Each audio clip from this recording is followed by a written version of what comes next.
Nova Scotia has reported 5 new cases. There were 4 in New Brunswick. And although these numbers aren't as high as what we're seeing in other parts of Canada, they are raising questions about the effectiveness of the Atlantic travel bubble. With more, I want to bring in Dr. Ann Collins, president of the Canadian Medical Association. Dr. Collins, good morning. Nice to see you again. Good morning. Thank you for having me. So the bubble has burst a little bit. We're seeing an increase in cases. How come? So we have to remember that this bubble has never been completely impervious. There are over 2,000 vehicles that come into this through New Brunswick every day for essential travel purposes. So it's not that people are not coming into the bubble and that the virus is not coming into the bubble. And it's just a really timely reminder for us that we cannot become complacent.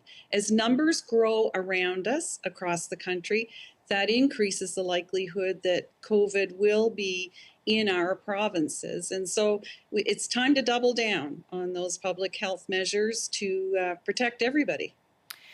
What is the situation like for hospitals in Atlantic Canada? Is there enough capacity?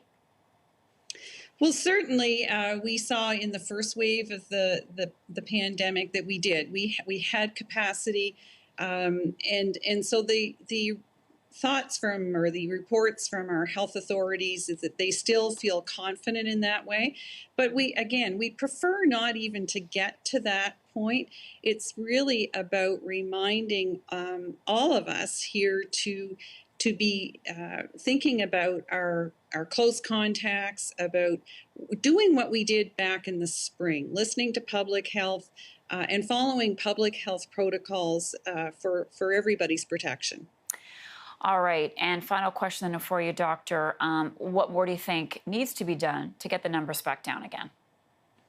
So I think across the country, particularly in those hot spots that we're seeing now, and yes, even in the Atlantic bubble, that we continue to be wearing our masks, practicing public hygiene measures, and as we approach this holiday season and moving indoors, that we keep our close contacts to a minimum.